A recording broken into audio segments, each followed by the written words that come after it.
Guys, स्वागत है आपका अपने यूट्यूब चैनल स्टडी विद अमन कुल में। तो आज हम इंग्लिश सब्जेक्ट जो आपका 22 अक्टूबर को एग्ज़ाम है उसके लिए उससे रिलेटेड कुछ टिप्स जो आपको पेपर में इसे फॉलो करेंगे तो ज़रूर आपका जो पेपर है वो बहुत अच्छे से जाएगा। क्योंकि ना इंग्लिश जो ऐसा सब्जेक्ट होता है, क्योंकि आज तक हमारे फुल भी नहीं आते इसमें और हमारे कम भी नहीं आते, यानी एवरेज, हमेशा एवरेज पे ही जाके रुक जाते हैं। 80 में से 60 आ गए, 50 आ गए, ये एवरेज नंबर आ जाते हैं, ना कभी फुल आते हैं ना कभी 33 ऐसे नंबर आते हैं। तो हम क्या करेंगे, अपने इंग्लिश के सब्जेक्ट है उसमें फुल नंबर लाने की कुछ ट्रिक्स। तो यहाँ पे तो पहले मैंने पूरा आपका जो पेपर है वो कैसे डिवाइड हो रखा है मैंने आपको बता दिया। किस क्वेश्चन में आपको कितना टाइम लेना है वो आप पे डिसाइड करता है।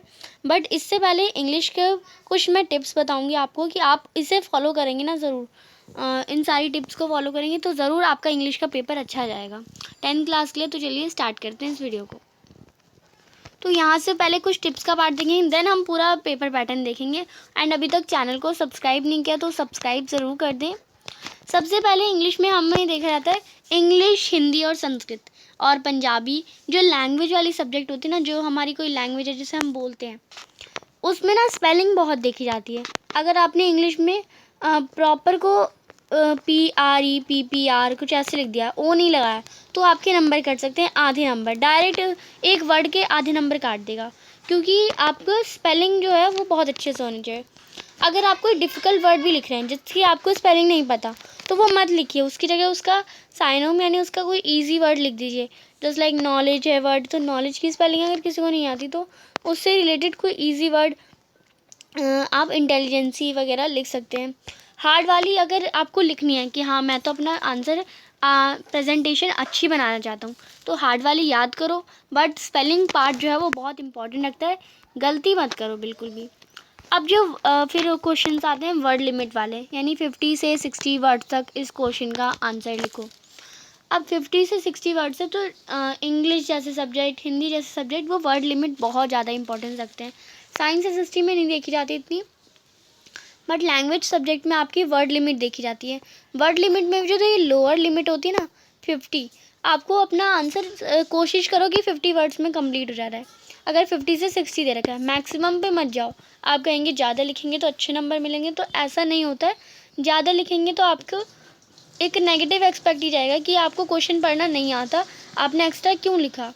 तो एक्स्ट्रा कभी मतलब, क्योंकि आप क्वेश्चन के आंसर कर रहे हैं, इसी में रामबाण छाप दी और नेक्स्ट क्वेश्चन इसी से रिलेटेड होगा, तो सेम क्वेश्चन के सेम आंसर, मतलब अलग अलग क्वेश्चन के सेम आंसर तो लिखना पसंद नहीं करोगे आप सब।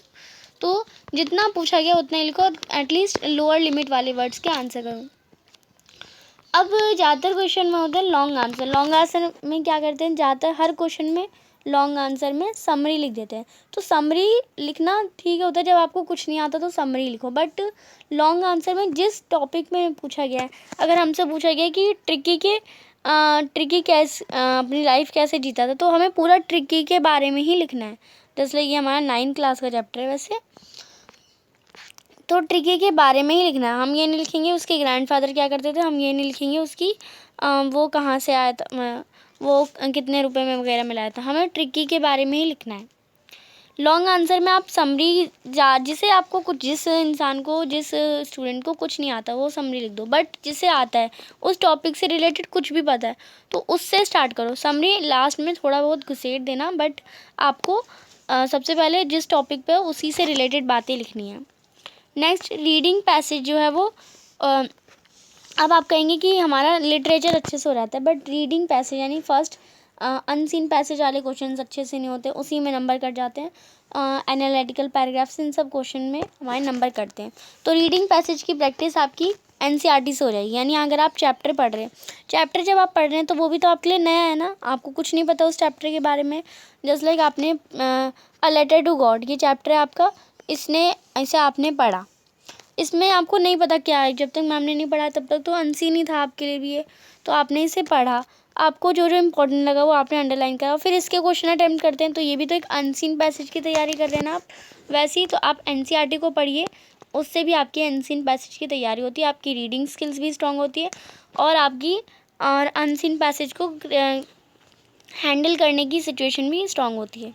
लेटर फॉर्मेट जो है वो हर साल चेंज होता है, कभी इधर आ जाता है, कभी इधर आ जाता है, कभी ये नहीं लिखना होता है, कभी डेट नीचे लिखनी होती है, कभी डेट ऊपर लिखनी होती है, बहुत बार लेटर फॉर्मेट चेंज होता है। इस साल का आपको 2022-23 हर टीचर ने आपके लेटर्स जो भी आ रहे हैं, आपके फॉर्मल लेटर आ रहे हैं, उसके पैटर्न लिखवाया होगा, उसी पैटर्न में चलिएगा, वरना अदरवाइज़ कभी कभार टीचर भी कहती है जैसे मैंने लिखवाया वैसा क्यों नहीं लिखा तुमने। तो जैसा टीचर लिखवाया, अगर टीचर ने नहीं लिखवाया तो लेटेस्ट पैटर्न यूट्यूब पे सर्च करिए, latest pattern of format of या फॉर्मल लेटर, एंड देन इसे राइट करिए।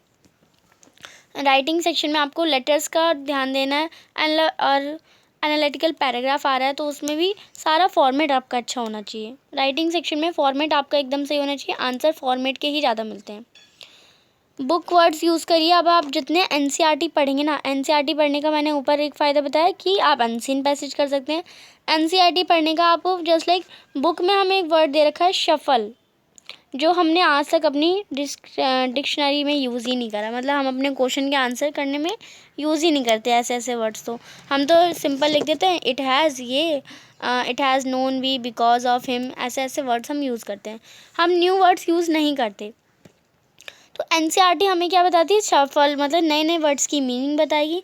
मीनिंग पता चलेगी तो हम अपनी वोकेबलरी में लाएंगे और अपने आंसर शीट में बुक के वर्ड्स यूज़ करेंगे। जब हम बुक के वर्ड्स यूज़ करेंगे तो टीचर को भी लगेगा यस इसने चैप्टर पढ़ा है, तभी इसने मतलब चैप्टर की लाइन बाय लाइन इसने पढ़ी है, तभी इसने ऐसे बुक का वर्ड हमें लिखा है। क्योंकि टीचर को ना सारे बुक के वर्ड्स, उन्होंने तो अच्छे से रीडिंग करी है, तभी तो वो उसके टीचर है ना, इन्होंने अच्छे से पढ़ी है, उन्हें पता है कि हर कौन से पेज नंबर पे कौन सी लाइन में कौन सा वर्ड है, उन्हें अच्छे से पता है। तो आपको भी चैप्टर के वर्ड्स आपको यूज़ करने हैं, शॉर्ट फॉर्म यूज़ नहीं करनी। जस्ट लाइक प्लीज़ को क्या प्लीज़ हमारी स्पेलिंग ये होती है, जल्दबाजी में हमारा आंसर छूट रहा है तो PLZ लिख दिया, तो ये एकदम गलत माना जाएगा, आपके नंबर एक नंबर ऐसे ही कट जाएगा। फिर आप कहेंगे नंबर्स क्यों कटे, मैंने तो आंसर सही लिखा। बट शॉर्ट फॉर्म से भी नंबर कट सकते हैं।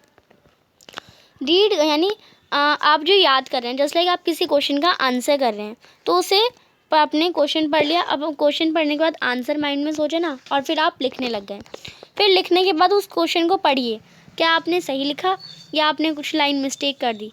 तो थोड़ा बहुत लिखने के बाद ही आपको ये पढ़ के देखना है कि आपने अब इसके सीक्वेंस में कौन सा लाइन आएगी। अब ये एकदम सोच के रखना है, तो लिखने के बाद सोचना है और सोचने से पहले लिखना है, ऐसे आपको करना है। Read write and right you what you read. Next है सैम्पल पेपर सॉल्व करके जाना है। मेरे चैनल पे मैंने मतलब सॉल्व नहीं कराया पूरा, आपको मैंने फॉर्मेट बता दिया कि कैसे कैसे आएगा और किस टाइप से, क्योंकि आपको सारी चीज़ें सैम्पल पेपर की आपके टीचर्स ने करवाई है एंड क्वेश्चन आंसर्स उसमें दे रखे हैं।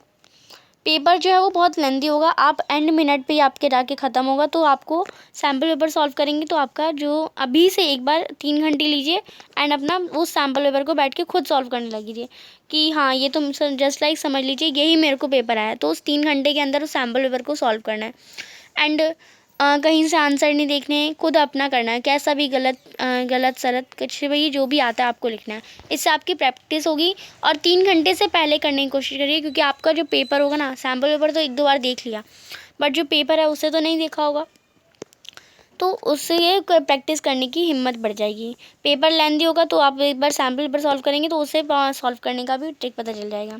टाइम सेट रखिए, जब आप सैम्पल पेपर सॉल्व करें तो आप टाइम सेट कर लीजिए, इस क्वेश्चन में मुझे इतना टाइम मिला तो पेपर में भी मुझे इस क्वेश्चन में इतना टाइम ही लगेगा, क्योंकि वैसे ही पैटर्न तो सेम रहेगा, सैम्पल पेपर के क्वेश्चन अलग है ना। प्रेजेंटेशन पे ध्यान देना है कि अपनी प्रेजेंटेशन कैसे, आप एकदम घुचुड़ मुचुड़ करके क्वेश्चन के आंसर कर रहे हैं तो वो तो गलत ही माना जाएगा। या फिर आप एकदम बहुत चिपका चिपका के लिख रहे हैं, बहुत छोटा छोटा लिख रहे हैं। इंग्लिश जो होती है और कर्सिव राइटिंग जो है वो टीचर्स को कम समझ आती है, क्योंकि टीचर जो है वो ज़्यादातर ओल्ड फैशन वाले, यानी जो है वो 19वीं सेंचुरी के टीचर्स हैं, उन्हें कर्सिव राइटिंग अभी नहीं पता होती है। अगर आपकी यंग टीचर हैं जो इस सेंचुरी के, वो तो आपको कर्सिव राइटिंग अच्छे से समझ जाएंगे, बट 19वीं सेंचुरी के तो आपको एकदम सिंपल राइटिंग, अगर आपके सिंपल है तो बहुत अच्छी बात है, बट कर्सिव है तो आपको थोड़ा बहुत सिंपल लिखने की तरीका है, क्योंकि सिंपल राइटिंग ही बोर्ड एग्ज़ाम में भी मानी जाती है बेस्ट राइटिंग। वो कैब को स्ट्रॉन्ग करिए। अपने नेक्स्ट न्यू वर्ड्स, आपको बुक वर्ड्स यानी नए नए वर्ड्स लीजिए और अपने आंसर शीट में अपने आंसर में उसे ऐड करिए। अब हम इसे देख लेते हैं। अब हम पेपर का फॉर्मेट देख लेते हैं। टोटल क्वेश्चन 13 होंगे, ब्रॉड क्वेश्चन होंगे, यानी ये नहीं कि एक क्वेश्चन 13 क्वेश्चन यानी 13 ही क्वेश्चन बहुत कम है। एक क्वेश्चन के अलग अलग पार्ट्स होंगे, 5-5 पार्ट्स होंगे, 4-4 पार्ट्स होंगे, तो आपको उन क्वेश्चंस को करना है। अटेम्प्ट करने में टाइम लग जाएगा। सेक्शन ए ही 20 नंबर का आ जाएगा आपका रीडिंग सेक्शन, जिसमें 2 पैसेज होंगे, यानी 2 क्वेश्चन 2 पैसेज होंगे, और पैसेज में भी आपको चॉइस दी जाएगी। तो ये आपके 20 नंबर का हो जाएगा। सेक्शन बी आपका राइटिंग एंड ग्रामर सेक्शन होगा, जो भी 20 नंबर का होगा। सबसे पहले राइटिंग सेक्शन की बात करें तो लेटर आएगा एडिटर को लिखने के लिए, और कोई भी आपको ग्राफ दे रखा होगा उसके लिए आपको पैराग्राफ लिखना होगा, एनालिटिकल पैराग्राफ लिखना होगा। ये जो दोनों लेटर और एनालिटिकल पैराग्राफ, लेटर भी चॉइस में आएगा और ये भी चॉइस में आएगा, दोनों में से कोई एक करना होगा, दोनों में से कोई एक करना होगा, 5-5 नंबर के। ये तो राइटिंग सेक्शन 10 नंबर का हो गया। ग्रामर सेक्शन में हम आपका रिपोर्टेड स्पीच आएगा 3 नंबर की। फीलिंग्स, ये जो पैराग्राफ देने दिया जाता है आपको, बड़ा बड़ा सा पैराग्राफ दे देते हैं और उसमें 1-2 जगह फीलिंग्स छोड़ देते हैं और नीचे ऑप्शन देते हैं 4, उन चारों में से कोई एक ऑप्शन आएगा, तो वो फीलिंग्स वाला पैराग्राफ आएगा 3 नंबर का। एरर करेक्शन आपका 4 नंबर का आएगा, ये आपका 10 नंबर की ग्रामर भी हो गई। नेक्स्ट सेक्शन सी को थोड़ा आपको ध्यान से देखना है। सेक्शन सी जो है 40 नंबर की आएगी, यानी ये सबसे ज़्यादा यही है, तो सबसे पहले आपको, अगर मैं कहूँ तो सबसे पहले आपको यही अटेम्प्ट करना चाहिए। लिटरेचर, क्योंकि आप पैराग्राफ के लिए तो रेडी होके नहीं गए ना, पर आप अनसीन पैसेज के लिए रेडी होके नहीं गए, पर आप लिटरेचर के लिए तो अच्छे से क्वेश्चन आंसर याद करके चैप्टर को समझ के अच्छे से गए हैं, तो आप ये अटेम्प्ट करेंगे ना, तो आपका जितना भी टाइम है वो सारा इसे करने में हो जाएगा और अच्छे से सारे क्वेश्चंस के आंसर होंगे। बट पहले आप पैराग्राफ से एग्जॉस्ट हो जाएंगे, फिर वो करेंगे तो वो थोड़ा आपके लिए गलत हो जाएगा। तो आपको लिटरेचर, अगर मैं कहूँ तो लिटरेचर पहले अटेम्प्ट करें। पूरा सेक्शन से एक बार में अटेम्प्ट कर ले, फिर सेक्शन बी अटेम्प्ट कर ले, फिर सेक्शन ए अटेम्प्ट कर ले, ऐसे लिए कुछ नहीं होता। टीचर्स क्यों मना करती है, क्योंकि आप कभी 24 क्वेश्चन पहले कर लिया फिर सेकंड क्वेश्चन कर रहे हैं, तो ये ज़्यादा डिफरेंस ला देता है। पर पूरा सेक्शन सी एक बार में करेंगे तो कुछ नहीं कहेंगे टीचर आपकी भी। सेक्शन सी में सबसे पहले एक एक्सट्रैक्ट होगा 5 नंबर का, पोएम एक्सट्रैक्ट होगी 5 नंबर की। एक्सट्रैक्ट में भी 2 चॉइस दी जाएंगी, और सॉरी, मैं अनसीन पैसेज में बता रही थी कि अनसीन पैसेज में आपको कोई चॉइस नहीं दी जाएगी, पर इन पोएम और एक्सट्रैक्ट में आपको चॉइस दी जाएगी। इसमें भी 2 दे रखेंगे, इसमें भी 2, पर करनी एक है 5-5 नंबर की।